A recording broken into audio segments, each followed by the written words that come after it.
Right, well, let's get started. I'm going to introduce Alan Bartels. And Alan is, I'm just going to read his little bio here. His life took a fortunate turn when his family moved to the edge of the Sandhills in the mid-1980s. He was traveling the world with the U.S. Army after high school, and all he could do was think about home. How many of you here have ties to the Sandhills? And you probably think about it very fondly, right? He's the former editor of Nebraska Life magazine, which I know a lot of you are familiar with, and also the author of What's Going Down in Prairie Dog Town, which is not about prairie dogs. When not exploring the Sandhills, he works a day job devoted to natural resources conservation, and he's involved with the Crane Trust, which is another treasure in Nebraska. So we're going to turn it over to Alan. He's going to do a little bit of Q&A after. He does have some books, and he'll be signing them afterwards, and I think that's it. Welcome, Alan Bartels. Thank you. Well, thanks everybody for being here. Can you guys hear me back there? How about now? Is that better? Yeah. Okay. Otherwise, I'm happy to go without the mic, and I'll just walk out here. But, well, you know, this is a great day for me to take a vacation day from work and drive to Lincoln. You know, while working on this book and during most of my writing career, I always preferred going west of my home in Howard County and heading to the Sandhills. So, you know, the bike lanes in Lincoln, I'm not sure about how those work. So luckily, when I was coming here, there were no bicyclists that I had to dodge or that had to dodge me. And I'm also glad I wasn't driving on any snow or ice to get here. But really thankful to be here today. This book project, I spent a year writing it and then spent more than a year on the road doing events like these. But honestly, not always prestigious places, at least to this level where we are today, the home of the Heritage Collection. So really honored to be here today. So I appreciate being asked to be here today. Leslie mentioned Nebraska Life, and I'll just touch on that a little bit. It was always my dream when I started writing to work for them, but I did not feel I was qualified. I don't have a degree in writing or photography or anything like that. I started writing about Nebraska, and long story short, worked my way into a job with Nebraska Life. They had originally rejected everything I sent them for 2 years. And I even started sending poetry out of desperation, and I am not a poet. But in the 2 years of those rejections, I was working with the staff and getting to know the style of the magazine. My first feature in the magazine was from the Sandhills. And then I was in every issue for 3 years straight before they asked me to come work for them. And I was with the magazine for 11 years and stepped away in 2021, but still do some things for the magazine. But I just mentioned the magazine because every week or so we would have a story idea meeting. And when I first started, the first several months, every one of my story ideas were from the Sandhills. And, you know, I was looking forward to taking the company car west of the Sandhills, and finally the publisher told me, Alan, the Sandhills are great. We love the Sandhills, but we have to spread the love. The following week, I was in Lincoln and Omaha working on stories. But now that I'm a freelance writer again, I can spend as much time in the Sandhills as I want. So I'm going to get going with the slideshow. It's pretty lengthy, so I want to get through it in time for some questions. And feel free, if you have any comments, feel free to raise your hand or just yell it out. And actually, I'll back up real quick. The way this book came about was I was in a brewery on the edge of the Sandhills, and I saw a travel book on the counter about Nebraska travel. And I asked to see the book, and I sat down with my one beer for the day, and I looked through that book. Why are you laughing? And I went through the book. It was a fine book, but there wasn't very much about the Sandhills. You know, it was a statewide book, but not much about the Sandhills. There were a few well-known things like the rodeo in North Platte, stuff like that. So my creative wheels started spinning. I reached out to Reedy Press, which is a publisher out of St. Louis, and I told them why I thought the Sandhills deserved a book of their own. and they agreed, and I signed a contract, and I spent most of my weekends over the next year traveling the Sandhills. But originally my thought was I would just write this book from memory, from all the trips, 20 years worth of travels I had been doing out there as a writer. But then I thought that's not a good service to the reader, because certainly things out there have changed. And I did find things that were out of business, things that were had changed their focus, and things that just weren't there anymore. So anyway, got to going on the book. And those of you who know me from the magazine know I do some photography as well. So we'll just start out the slideshow with the sandhill crane photo. We'll get that out of the way from the start, and then maybe touch on cranes later. So this is the area of the Sandhills that I wrote about. You know, in some maps, I won't say whose maps, but some maps, they show up to 27, 29, 30 counties in Nebraska as part of the Sandhills. One map even shows Norfolk in the Sandhills and Dundee County in the southwest as part of the Sandhills. And I think part of that is people want to claim that, but also there's a lot of sandy places in Nebraska. In Dundee County near the Colorado border, it looks like the Sandhills. But for the purposes of the book, I stuck to these 26 counties where the Sandhills is one contiguous chunk. You know, the Sandhills are beautiful. Driving through on Highway 2, for instance, they're beautiful, but it can be hard to see those layers. You might have a towering hill and you can't see anything else. I really like this photo out west, Grant County, and just the different layers that stretch to the horizon. This is south of Mullen, near the Hooker County line, and it's pretty far off the road. I used a really big lens to reach back there, but it's got the layers, the beautiful sky, the windmill, the tank, and cattle, and all of that are things people think of when they think of the Sandhills. And you know, the Sandhills goes all the way out to Alliance. It fizzles out a few miles east of town. But if you go south of Alliance, they start up again, so I had to throw in Carhenge, of course. This is Long Lake in Brown County, and this is my favorite place in the Sandhills. And I took this from Long Lake State Recreation Area, which no longer exists. The state sold this. It's under private ownership now. And so the campground is no longer public. The public can't go in there, which really hurts, but beautiful sunrise over Long Lake in Brown County. On the way back from one of my Brown County trips, this badger was crossing Highway 7. And so I parked the car, grabbed the camera, ran across the highway, and got between her and her burrow. And you know, badgers have a reputation for being fierce and aggressive. They are fierce, but not aggressive, just defensive. They don't want to be messed with. I took a few photos. I backed away. She ran down in her hole, and then the head came back out bearing the teeth. So one of the attractions in the book is the Carson Ranch Music Festival. It's west of Brewster, a fair distance on a sandy trail. They've been doing this for more than 20 years. Area musicians come and play. They've got a steel building on the ranch they call the concert hall, and these musicians play. But some of the family members were down in the yard of the old ranch house playing acoustically, which was much more appealing to me.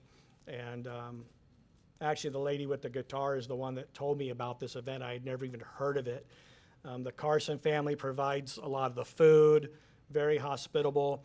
And why a married couple of ranchers out in the middle of the Sandhills would want 300 or 400 people coming to their place for a whole weekend, I don't know. But it's reflective of the generosity of those people out there. Also in Brown County, Joe McBride owns the Western store that his parents used to own. And I knew about this place for a long time, Joe attracts customers from several hundred miles away for hat repair. And when I happened to stop in there while working on this book, it was just coincidence. A guy from Iowa, and I won't say cowboy because I don't know if they're cowboys if they're in Iowa, but he had two cowboy hats that were all dented up and bent up and creased. So that tells you probably what quality of cowboy the guy was.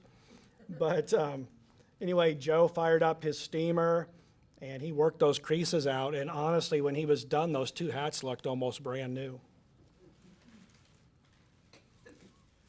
So I spent a lot of time with this photo, which is ridiculous because it's just a sign, but the fall colors there. I was probably an eighth of a mile away from that, messing around on the side of the highway, but it seems pretty audacious to claim God's own cow country, right?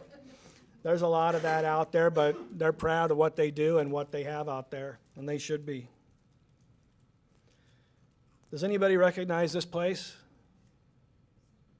What is it? Not quite. This is the little general store at Sparks, Nebraska. And I knew the previous, well, I should say, so Sparks is now owned by the Heinert family. Ed and Louise, their son, the son's wife, and their two children, 6 people. They own everything at Sparks. It's an old community. But I knew the previous owners, Lou and Janet Christensen. And Lou was a fierce protector of the Niobrara River to the point where he received death threats back when that dam project was being proposed. But anyway, this is the local general store. The post office is in the back. It's a convenience store, and it's the headquarters for Dryland Aquatics. They put people on the Niobrara River. And the day I was there, there was a bunch of ranchers inside having coffee. And I looked outside, and this dog was watching. And I don't know if you can see, but there's some rain on the windows of that truck. And it was the first rain they had had in months up there. And so as you can imagine, those ranchers were getting pretty excited. This is east of Valentine, the big hay meadows there. I've always loved this area photographically. In the top center of the photo, there's a tree and there's a windmill next to it. And one time in Thedford at the art museum there, a volunteer told me that anything with a windmill on it will sell. And so it's got the obligatory windmill barely visible there, but I just love the different layers of this photo. While working on the book, I was on my way to the winery out at Nenzel, Nebraska, and then I had a couple other appointments after that. But as I was driving through Wood Lake, somebody was going in or out of that door, and I had never seen the place open before. Norma Kozad owns Grandma's Playhouse and ice cream shop, so I stopped in there, got a glass of tea and a brownie, and an invitation to the fireman's barbecue that night. And so I went to the winery and did my interviews. I skipped those other appointments, and the one guy has not yet forgiven me. But I did include his business in the book anyway. But just wonderful. These people have really adopted me in Wood Lake. They appreciate the fact that anybody would give them the time of day and put them in their book. And it's sundown at Wood Lake before the street dance, or as the street dance was just starting up. And it's nice to see a little town of 40-some people turn into 400 for the annual celebration. And in the book, I referred to Wood Lake as a ghost town, and a lady there named Jean Penny, she objected to that characterization of her town. But it is mostly Jean and Norma. They're responsible for keeping that thing going. They're involved with everything. Norma holds 3 or 4 positions within the American Legion Auxiliary in their little town. So it always takes those people to keep their places going.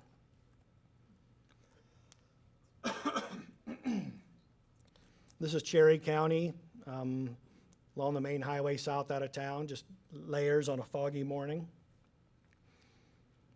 Anybody know what church this is? Catholic Church in Anselmo. That's it. St. Anselm's Church in Anselmo, better known as Cathedral of the Sandhills.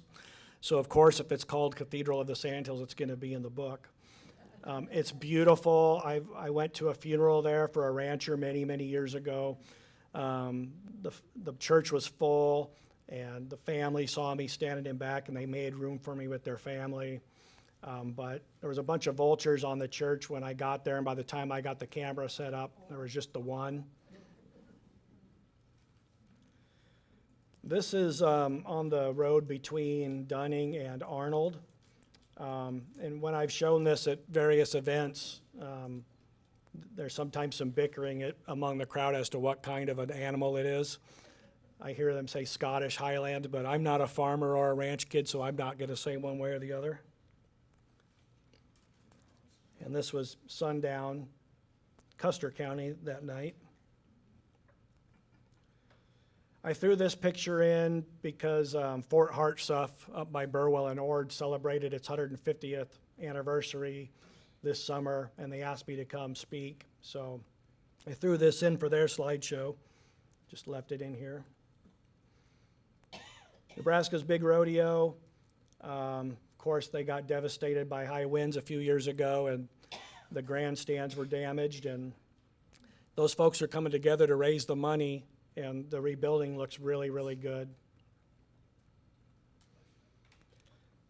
So this picture I took in 2019 after the bomb cyclone and the flooding, and when I was working for Nebraska Life, I was commuting a little over 2 hours to get to Norfolk to the office on Monday morning, and then I would just stay there all week and come home Friday. So I had to go a different route, and it took me up through Wheeler County and Greeley County, which is a little bit further, but I got this picture in Greeley County, which is where I went to high school. And I like the layers of the hills, the fog, the sun, and the plants. And so I work at the Lower Loop Natural Resources District in Ord now. I'm the information education coordinator. I do boring stuff like write press releases, but I also get to work with children, educate them. So it's great. I have a big print of this in my office. And one day a guy came in my office, a colleague, and he was talking to me, but I could see him looking past me at this print on the wall. And the people at the NRD, not me, but the others, they're experts in their fields, plants and farming and water. And so I finally said, well, what do you think, Jason? And he said, well, it's a nice photo, but that's smooth brome grass. So not desirable. So anyway. So south of Atkinson on Highway 11, it just blows me away every time I travel that road, how abrupt the sandhills begins and ends along that highway. And the photo does not do it justice, but it's just a tremendous rise out of those meadows. Someday I'm going to be hiding out in the ditch in August when the Sturgis bikers are coming down that. That's the picture I really imagine. So one of the first trips I took for this book was up to Amelia, Nebraska in Holt County. It's a little town of just a handful of people. But in a book, and I've never seen the book, but the locals there talk about this book from the 1950s that said that Amelia, Nebraska is the only community on planet Earth where all of its water needs are met by natural artesian pressure. But yeah, only 6 people live there. There was 150 a century ago. And actually, so there's these 2 fountains on the edge of town, and people pull in there and they fill up their water bottles. It's beautiful tasting water. And I took some pictures of that fountain. And then as I was leaving, I see a guy across the road walking down the road, these people. And I thought that would be a much better picture than just the fountain. So I went over, introduced myself, told them what I was doing, asked if they would mind posing for photos. And of course, Sandhillers are happy to oblige. And that's what I found in my magazine career. Nebraskans were almost always willing to drop what they were doing to help me out. But the guy in the center, that's Kelly Cameron, the local rancher. He lives across the street. He actually said that there's a sign by that says population of 6, but he said there's only 4 now. So just his family pretty much, probably a couple other people. But when I took this photo, I told him I'm working on this book and I'd give him a copy. And it was a year and a half later, I knocked on his door. He didn't remember at first, but very generous. Some people throw coins in there, but it's the Ogallala Aquifer water coming out of the earth. The water table there is at the ground level for the most part. Probably on that same trip, the owner of the Golden Hotel in O'Neill, I called her out of the blue and asked her about Al Capone and tunnels underneath O'Neill. And I've heard these legends for years of Al Capone spending time in O'Neill, staying at the Golden Hotel, and going, maneuvering through town in these tunnels. So she was happy to have me come. She'd give me a tour of the tunnels. It's just blocked off steam tunnel under the hotel. She thinks that Al Capone probably didn't have to sneak around O'Neill. He had an entourage, and he was, I guess, protected. Al Capone did have family in Nebraska, not far from O'Neill. She kind of promotes it as his association with the hotel. Back then, it was the most opulent lodging in the area, so they figure if he was in the area, he probably stayed there. But she has the old ledgers going way back, and of course, he didn't sign it Al Capone. So can't really say for sure if the man was ever in there or not. But often folklore is better than the truth anyway. So O'Neill has what's one of the, in my opinion, the best small town celebrations in the state. That's the Irish capital of Nebraska. St. Patrick's Day there is 4 to 5 days long, full of events. And every year they close off the intersection of Highway 20, 275, and 281, which is also Douglas Street. And they paint the world's largest shamrock in the intersection. And one year when I was with the magazine, I painted that mostly by myself. No, I'm joking, but like 600 people were there. They let me help out. This was a couple years later while working on the book, and I was taking pictures. And I joke that they left me a way out. I took a few hundred pictures, and I wasn't seeing what was going on around me. I'm looking through the viewfinder, taking pictures of the crowd, and then I walked out. This is just between the leaves here of the clover. But I was leaving town, and somebody texted me, and it was a teacher I know in O'Neill who was in the crowd, and I didn't see her, but she took this picture of me. So it's a great event. If you're ever up there, they dye a horse green. There's green beer, Irish Hall of Fame induction, lots of great stuff for the kids. For decades, the local Dairy Queen's been giving away dilly bars and stuff, so it's really a good time. So this book, most of the stuff in this book I knew about and had been to before. There are a few things I've discovered along the way that made it into the book, but one event I had never been to was Nebraska Land Days in North Platte. So while working on the book, I sent a message to a friend of mine who used to be involved with tourism at North Platte, and I said, "Where's the best place to photograph that parade from?" And she said, "The courthouse lawn." And so I got there way early. A cop was setting up a barricade, and I walked over to him and I said, "When the parade comes, is it okay if I get in the street and take some pictures, because I'm going to do it anyway?" And he chuckled and he said, "That's fine, don't get ran over." And Buffalo Bill leads the parade. There's a cop car in front of him and then Buffalo Bill. This guy's actually a local realtor down there. I don't know him, I've never met him, but the parade got started, they come around the corner, I'm taking my pictures, he salutes me with a hand salute. And I didn't like, he went by and I'm looking at my pictures and I didn't really like him. And so I got in my car and I went really fast through North Platte, and I got to the end of the parade route and was waiting for him, and he gave me the proper salute there. So, a lot of fun. So, I wanted to make sure to include every Sandhills County in this book and every community, even the ones that are unincorporated. If it's got a green sign on the highway, I wanted it in the book. And so I was struggling with how to get Logan County in the book. There's, as far as tourist stuff, I didn't know really about anything. But on Facebook, I saw a flyer for the the Logan County Fair. Leslie, I think this is your water up here. So I saw a flyer for the local fair, and it looked just like any other flyer: street dance, rodeo, bake sale, picnic in the park.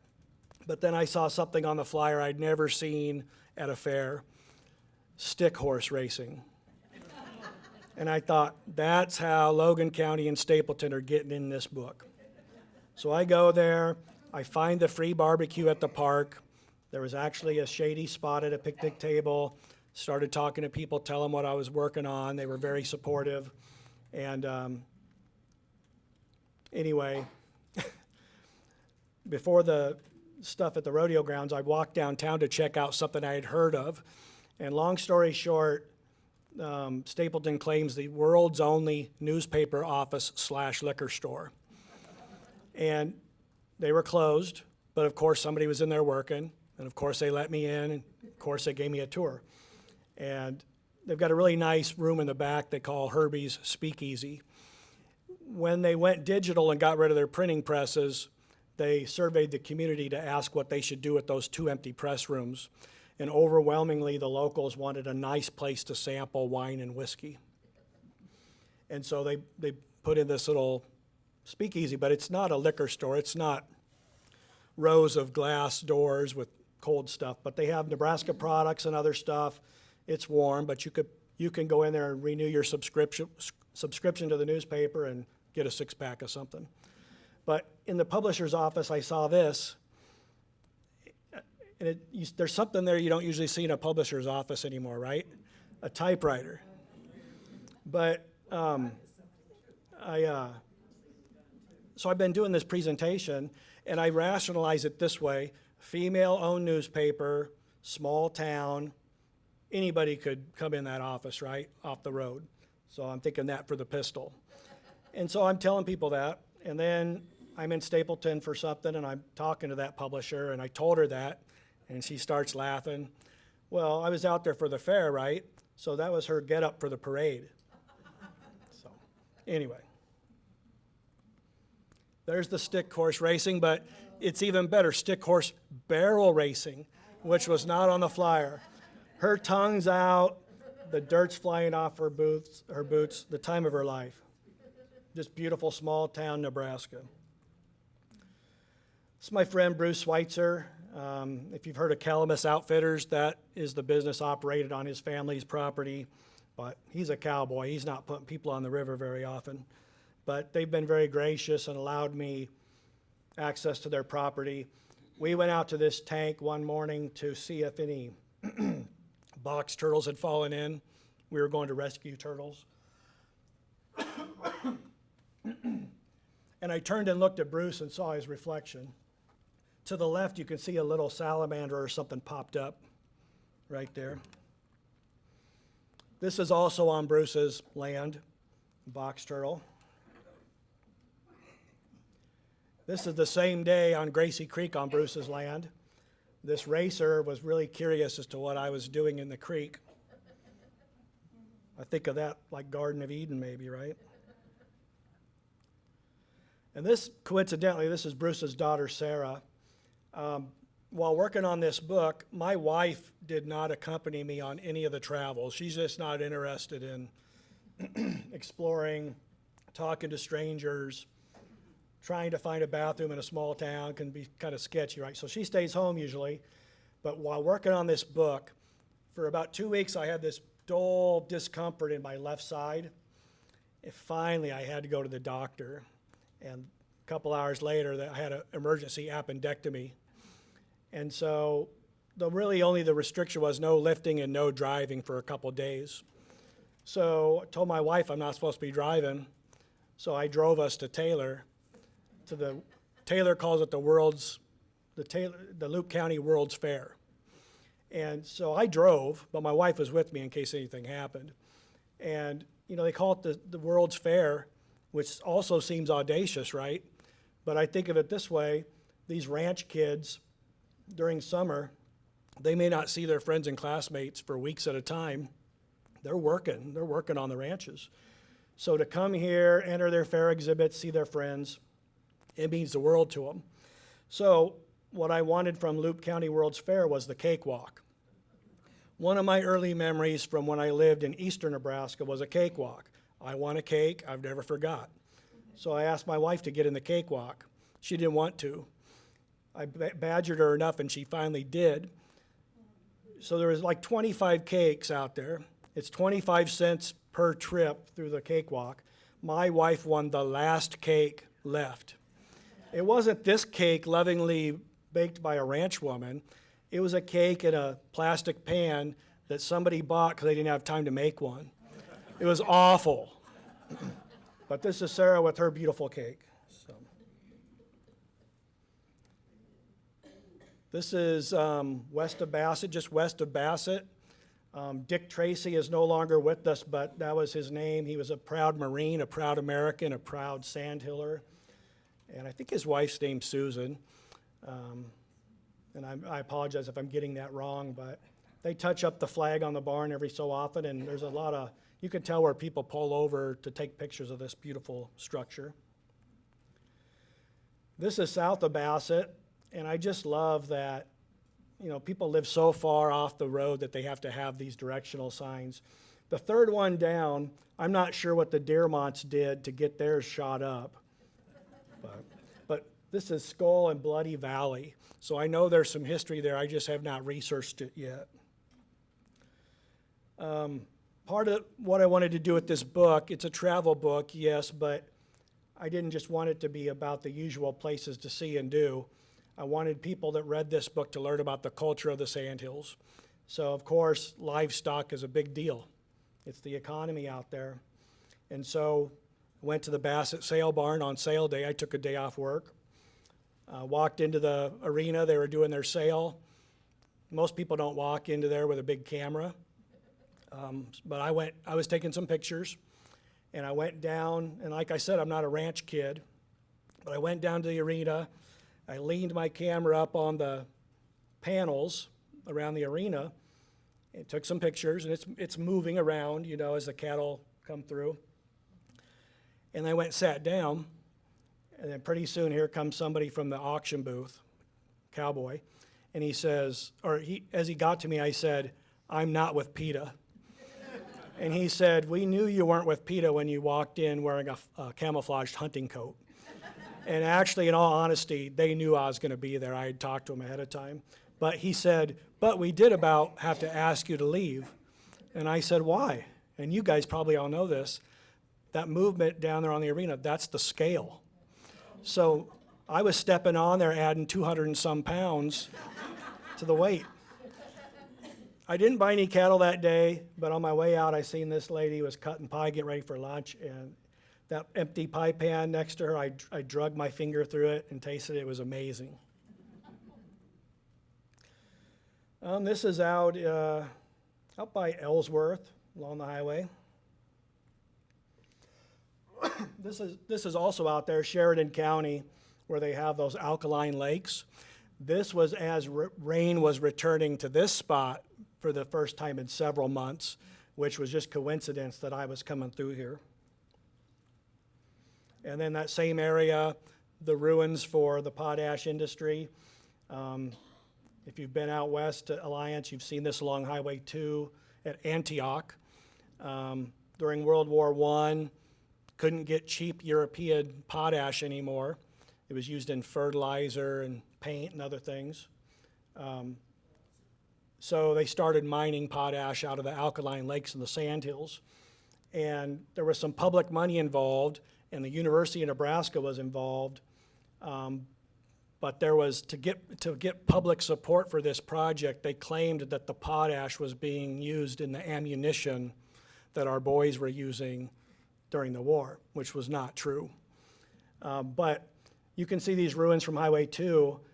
I spent 14 and a half hours with a local woman going overland between the potash plants that you cannot see from the highway.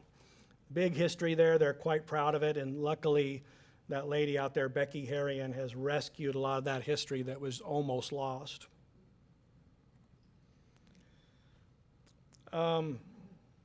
one thing I'd heard of over the years was I'd heard this legend about Seneca, Nebraska, that every yard in Seneca has horseradish growing in it. And anytime you hear every or never, it's usually somewhere in between. So the annual church bazaar at Seneca population 20, I think, the annual church bazaar to raise money for the church, the local people get together and they dig up horseradish, they peel it, they wash it, they grind it, they put it in jars, and they sell it for $7 a jar. I went home with 7 jars. This is, at the time, Lavina Severe, she was 91 years old, and she said, yes, every yard in town has horseradish. And I don't know if she really knew that or not, but really fun time. They sell other things too. This year, like a lot of things, the older people are getting older. The young people don't want to get involved. They actually did not do their horseradish this year, and I offered to bring people to help do it. I want to write a big story about that event and that history, and I'm still trying to get them to resurrect it for next year. But I went to this year's bazaar, and anyway, I'll go on here. This is Pastor Les Parmenter. He's scooping corn with one hand, gravy with the other, and when he scoops the gravy, he asks them, he says, where do you want it? Some people only want it on the potatoes. Some want it on the turkey and everything. But just a wonderful event out there to see a small town come alive with hundreds of people for a good cause. So Les came into a book signing I was doing in Thedford, and he walked in, and he says, where do you want it? And he's totally out of context. He's not in a suit. I was like, what? Now we're pretty good friends, actually. He has 3 churches every Sunday morning. His wife has a church. The wife's congregation is 4 people over in Purdom. So, speaking of churches, this is the Dry Valley Church in Cherry County. It's north of Mullen. I don't know if you can see in the picture, but there's a set of power lines running by the church. But the church has never had electricity or running water. But every year at Christmas, they have a candlelight service, and it's totally illuminated with candles. When this church was falling apart decades ago, all it took was a letter to the Hooker County Tribune to get people on board to help renovate it. That was in the 80s, and it's in need of some work now. When I was working on the book, a blizzard prevented me from getting to that event, but they also do a Memorial Day event. When I went out here that day, there were so many birds calling, and it was just gorgeous. A few little graves, great spot for a church. As I'm leaving, this meadowlark's calling on the sign, and I'm not much of a photo editor, but I had seen on my computer this button that says flip. So that's kind of neat. We're just about done. So when I was a 7th grader, a buddy of mine from eastern Nebraska moved to Bartlett, Nebraska in Wheeler County. One day my parents get a call asking if I can come spend the summer. So a small airplane lands at Wayne, Nebraska International Airport. I fly to Bartlett and spend a month. And I met Bob Nichols back then, so I've known Bob 40-some years. Well, the artist Herb Minery is from Bartlett, lives in Colorado now, but he grew up on a ranch east of town, and Bob and him went to school together. So Bartlett has this big Western art sculpture garden, and Bob tends to it. A lot of times if I drive through Bartlett, he'll be there wiping bird poop off the statues, talking to people. And I don't always even stop and talk to him. I just see him there, and then I text his daughter who lives in Kearney, and I say, hey, your dad's at the garden. But Bob claims that he's met more than 25,000 people in that little garden. So some of these statues or these bronzes have been donated, and then others have been purchased. There's 40-some now. And Bob says it's the largest collection of Western art per capita of any town on earth. He said he's going to stick with that till somebody proves him wrong. So. But when I went to Bartlett as a kid, we would walk around at night to light pole, picking up salamanders, toads, and frogs. And that's what we did at night. I mean, there was no hell raising or troublemaking, but that town's very special to me. So, does anybody know where this spot is? What? Middle Loop on Highway 2. Okay.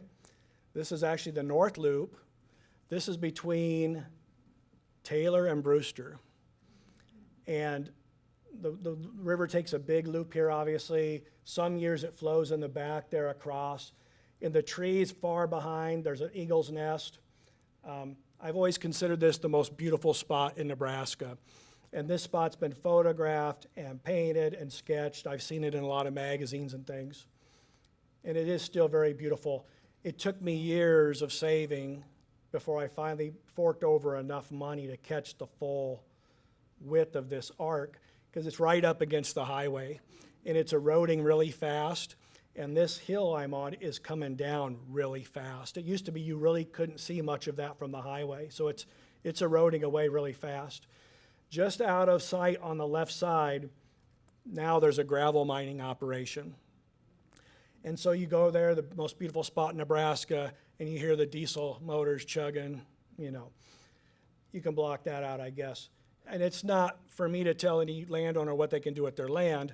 My only point is that the Sandhills is changing. It's changing around the edge. It's changing from within.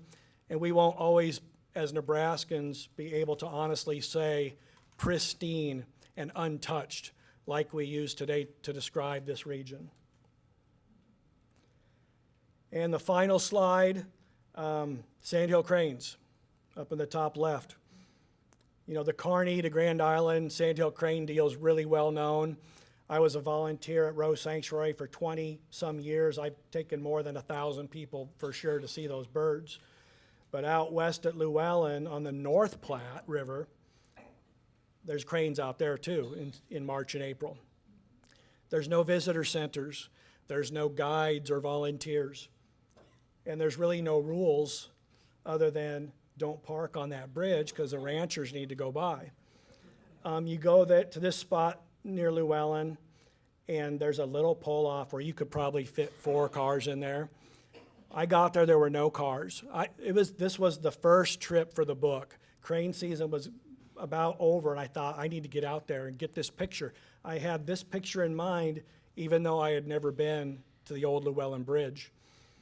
So I get there, I see cranes in the river, I park off in the ditch, I walk down in this grass, and there's a lady there, scared the hell out of me. No car, but, oh, hi. So a few minutes later, well, it's getting dark, geese are flying by, the cranes aren't flying by yet, and this car of these 4 people, and then there was one other person with them, they pulled up. And that's what I needed. I needed people on that bridge. I wanted the famous Llewellyn Bridge. I wanted some prairie, the river, and some cranes. And so I told them what I was working on. And they were happy to be photographed. They were fine. This is 4 members of a Lakota family from South Dakota. They came down to see the cranes because the Sandhills, the cranes, and that river are sacred to their people. And I have goosebumps saying that. And I hope that the Sandhills is sacred to you too. That's my presentation. And I will just say, follow me on Facebook to keep up. There's a new Sandhills book in progress that'll be out in spring of 2026 that I'm working on. If you follow that page, you'll be notified about that. So thank you, and I'm happy to answer any questions if we have any time. Thank you. Leslie, Yes? would you be able to take a picture of me up here with the group in the back there Yes. before we disband? I have a comment. I'm Yes. originally from Gordon. Okay. Right on the Sandhills. Distant relative of Maurice Sandoz. So, and I've been here living since '79, and I always say I like Lincoln, but Sandhills, my heart's always in the Sandhills. Yeah. So, beautiful place. I don't know about your book, but another beautiful place is the Cowboy Bridge Sure. there.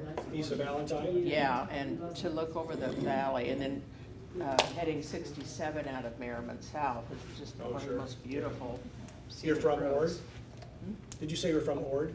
No, Gordon, Gordon, okay, yeah. Home of the Willow Tree Festival. yes. So when I was doing a story on Gordon years ago, I asked about the willow tree, and somebody said, it's still alive. Yeah, And a guy took me out there. It doesn't look like it's 100 and some years old, it's pretty small. But yeah, it's quite a deal for that size of town. Yeah, for sure. But a story I heard there was that group of British helicopter people or something going around the world to photograph. And in England, if you landed in a field, they came out with pitchforks, like, get off my land. He says, well, we landed in a Sandhills ranch, and pretty soon here's somebody coming up in a pickup, and they're going, oh, great, now we're gonna get it. And I thought, boy, this nails it. This is how I was raised, this is how I handle things, is they get out of the truck, are you guys okay?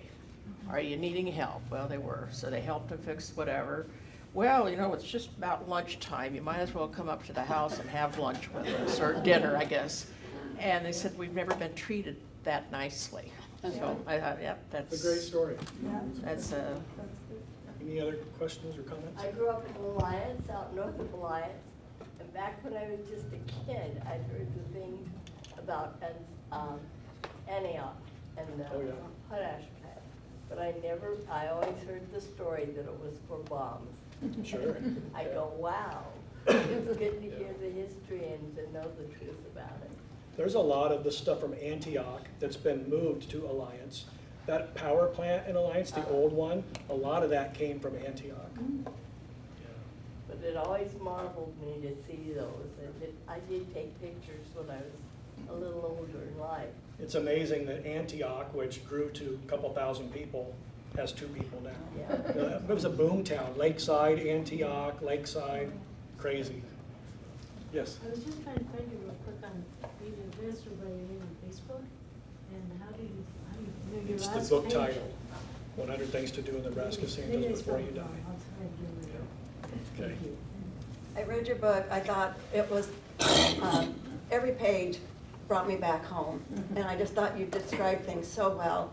I lived at Halsey, went to the Double T Bar every Friday night, Saturday night. And I thought one of the things that you were missing was all the small town bars, kids spend a lot of time there. Yeah. That's the only place you can grab a hamburger before you go to the football game. It's the And- cafe, the coffee shop. Oh, everything. The Double T is in the book. It is, and you described it so well. Thank you. And that funeral I referred to earlier, that was Lee Tion's funeral. I knew Lee for many years. Rita saw me standing in the back of the church, and she made her family scoot over, and they fit me in there. Yeah. They're great people. Yeah, very much. Thank you. You're fortunate to have grown up there, I Yeah, think. I feel the same way. I love that country. My girlfriend's father was a doctor, but her grandfather was a doctor in Mullen. Okay. Her dad also was a mortician. So Oh, of course we had the joke. We stab them, we slap them. wow, But the street dances were wonderful. I mean, sure. Bedford, all around that area. Hyannis.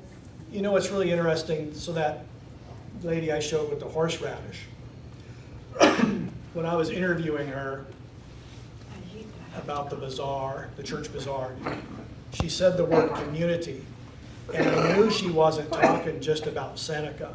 So I asked her about it. She's like, oh no, Thedford, Halsey, Mullen, every ranch within 30 miles. And I already knew that, but I appreciate that. Where I live in Howard County, I would probably not say that Caro is my community, but I can be there in 20 minutes. I love that about that part of the Sandhills. I just love it. Well, especially if your kids played in sports, you knew all of the towns and all of the communities and people. The people that played in them. Oh, yeah, you knew all the kids' names. Yeah.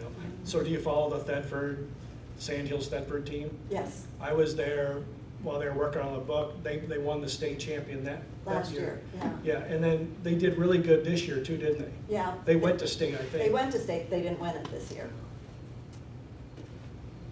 Any other questions or comments? I'm curious, what little town did you go to school in Greeley? In Greeley, Nebraska? Yep. Why do you ask? Wallback, You from Wallback? yeah. Yep. Yeah, we never went to Wallback much. We always went to Bartlett and Erickson and Spalding, but I know some Wallback people, but, yeah. I live about 20 miles from Wallback now. West of St. Paul. The guy that used to have the bar in Wallback sold it, now he has the bar in my town, in Farwell. Everybody from Grand Island would go to Wallback on the weekend and eat steak. They do what? And eat steak. Oh, sure. They'd get out of the big city, Grand Island, and come up to Wallback. Yeah. And the rodeo is super popular still. Yes, sir. You may pop me one for asking, bringing this up, but we talk about hoping some things don't change in the Sand Hills. Do you have any opinions of the golf courses? From what I've heard, the one at Mullen, they are really strict about people staying off the native grass. I appreciate that. I've never been to it. I've been to the one at Valentine, I forget the name of it off the top of my head, the one south of town by Merritt.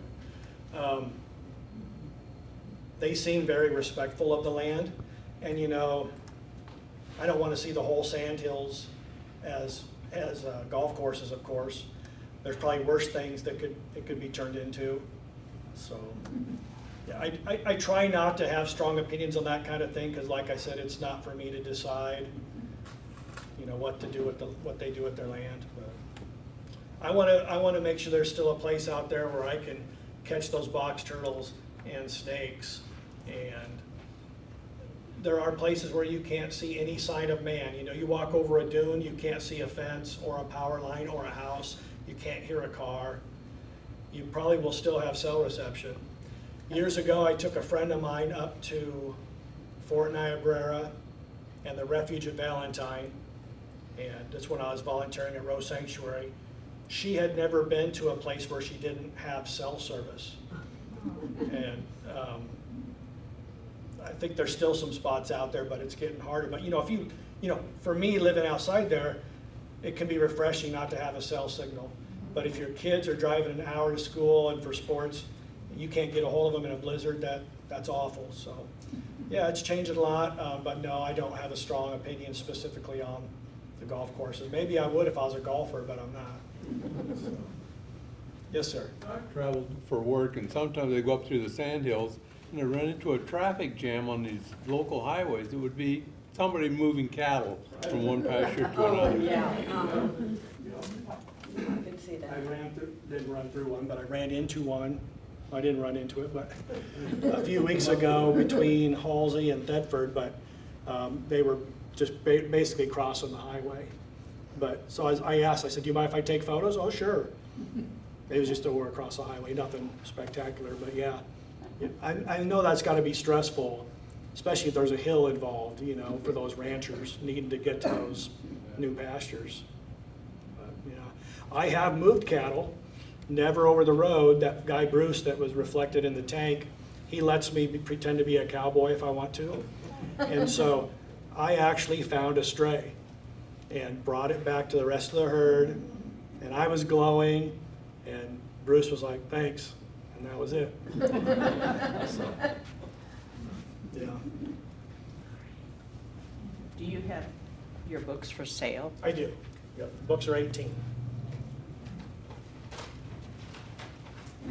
Here at the library, we show our appreciation in coffee mugs, and if I had known, I would have filled it with horseradish for you since you didn't get it this year. I do have one in my yard here in Lincoln. Awesome. But here you go. Thank you. This is from Lincoln City Libraries and NLHA and the foundation. So thank you for coming. We appreciated it. Thank you, everybody.